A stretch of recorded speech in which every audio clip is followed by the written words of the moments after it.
ॐ श्री परमात्मने नमः। अथ चतुर्थोऽध्यायः। ज्ञानकर्मसन्न्यासयोगः। श्रीभगवानुवाच इमौ विवस्वते योगं प्रोक्तवानहमव्ययम् विवस्वान्मनवे प्राह मनुरिक्ष्वागवे ब्रवीत्। एवं परम्परा प्राप्तम् इमं राजर्षयो विदुः सकाले नेह महता योगो नष्टः परन्तप स एवायं मया तेद्य योगः प्रोक्तः पुरातनः भक्तोऽसि मे सखा चेति रहस्यं ह्येतदुत्तमम्। अर्जुन उवाच अपरं भवतो जन्म परं जन्म विवस्वतः कथमेतत् विजानीयाम् त्वमादौ प्रोक्तवानिति। श्रीभगवानुवाच बहूनि मे व्यतीतानि जन्मानि तव चार्जुन तान्यहौ वेद सर्वाणि न त्वौ वेत्तः परन्तप अजोऽपि सन्नव्ययात्मा भूतानामीश्वरोऽपि सन् प्रकृतिं स्वामधिष्ठाय सम्भवाम्यात्ममायया।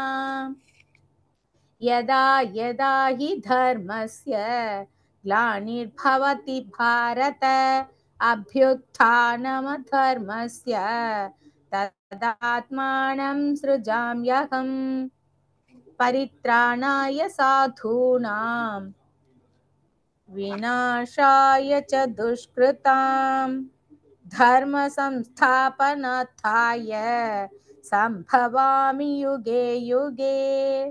जन्म कर्म च मे दिव्यम् एवं वेत्ति तत्त्वतः त्यक्त्वा देहं पुनर्जन्म नैति मामेति सोऽर्जुन। वीतरागभयक्रोधाः मन्मया मामुपाश्रिताः बहवो ज्ञानतपसा पूता मद्भावमागताः ये यथा मां प्रपद्यन्ते तांस्तथैव भजाम्यहम्। मम वर्त्मानुवर्तन्ते मनुष्याः पार्थ सर्वशः काङ्क्षन्तः कर्मणां सिद्धिं यजन्त इह देवताः। क्षिप्रं हि मानुषे लोके सिद्धिर्भवति कर्मजा चातुर्वर्ण्यं मया सृष्टं गुणकर्मविभागशः तस्य कर्तारमपि मां वेद्य कर्तारमव्ययम्। न मां कर्माणि लिम्पन्ति न मे कर्मफले स्पृहा इति मायोऽभिजानाति कर्मभिर्न सपद्यते। एवं ज्ञात्वा कृतं कर्म पूर्वैरपि मुमुक्षुभिः कुरु कर्मैव तस्मात् त्वं पूर्वैः पूर्वतरं कृतं किं कर्म किमकर्मेति कवयोऽप्यत्र मोहिताः। तत्ते कर्म प्रवक्ष्यामि यज्ञात्वा मोक्ष्यसे शुभात्। कर्मणो ह्यपि बोद्धव्यं च विकर्मणः अकर्मणश्च बोद्धव्यं गहना कर्मणो गतिः। कर्मण्यकर्म यः पश्येत् अकर्मणि च कर्म यः स बुद्धिमान् मनुष्येषु स युक्तः कृत्स्नकर्मकृत्। यस्य सर्वे समारम्भाः कामसङ्कल्पवर्जिताः ज्ञानाग्निदग्धकर्माणं तमाहुः पण्डितं बुधाः। त्यक्त्वा कर्मफलासङ्गं नित्यतृप्तो निराश्रयः कर्मण्यभिप्रवृत्तोऽपि नैव किञ्चित् करोति सः निराशीर्यत चित्तात्मा त्यक्तसर्वपरिग्रहः शारीरं केवलं कर्म कुर्वन्नाप्नोति किल्बिषम् यदृच्छालाभसन्तुष्टः द्वन्द्वातीतो विमत्सरः समसिद्धावसिद्धौ च कृत्वापि न निबध्यते गतसङ्गस्य मुक्तस्य ज्ञानावस्थितचेतसः यज्ञायाचरदः कर्म समग्रं प्रविलीयते ब्रह्मार्पणं ब्रह्महविः ब्रह्माग्नौ ब्रह्मणाहुतं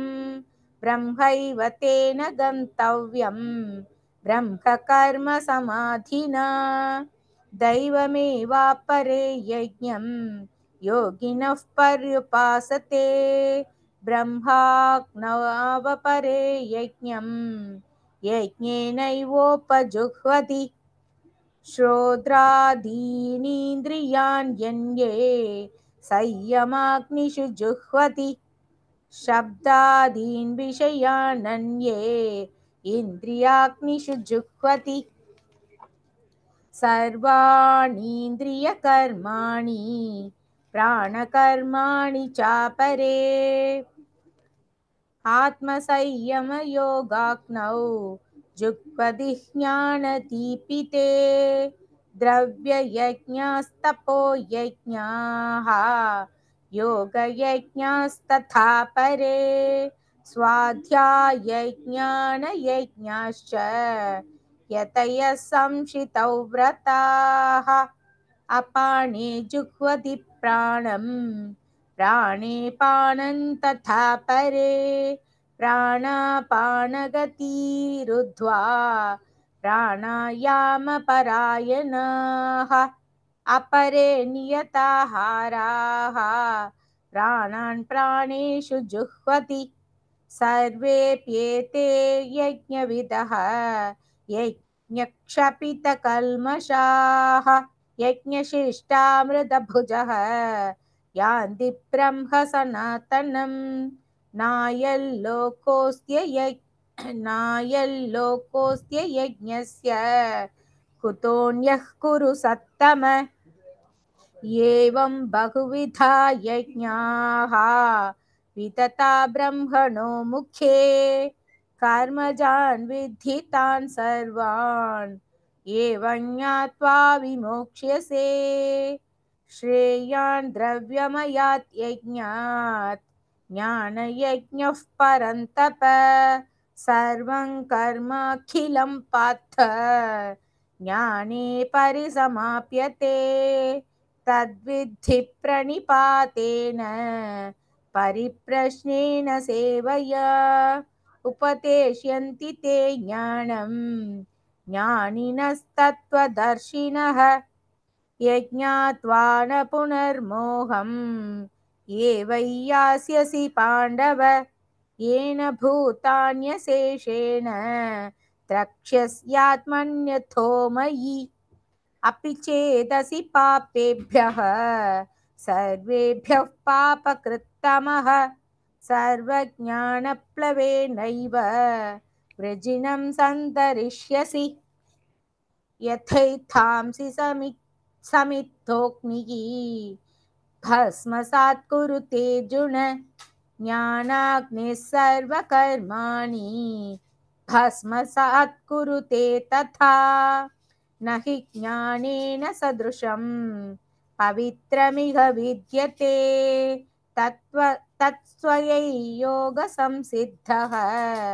कालेनात्मनि विन्दति श्रद्धावान् लभते ज्ञानं तत्परः संयतेन्द्रियः ज्ञानं लब्ध्वा परां शान्तिम् अचिरेणाधिगच्छति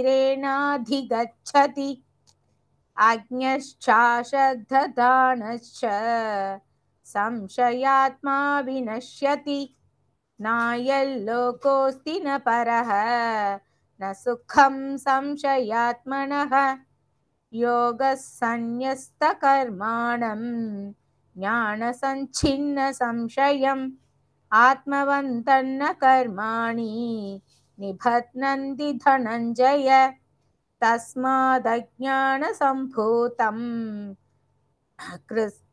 कृस्थञ्च ज्ञान कृस्थज्ञानासि नात्मनः छित्त्वैनं संशययोगम् आतिष्ठोत्तिष्ठ भारत ॐ तत्सदिति श्रीमद्भगवद्गीतासु उपनिषत्सु ब्रह्मविद्याया योगशास्त्रे श्रीकृष्णार्जुनसंवादे ज्ञानकर्मसन्न्यासयोगो नाम चतुर्थोऽध्यायः। सर्वधर्मान् परित्यज्य मामेकं शरणं व्रज अहं त्वा सर्वपापेभ्यः मोक्षयिष्यामि मा शुचः।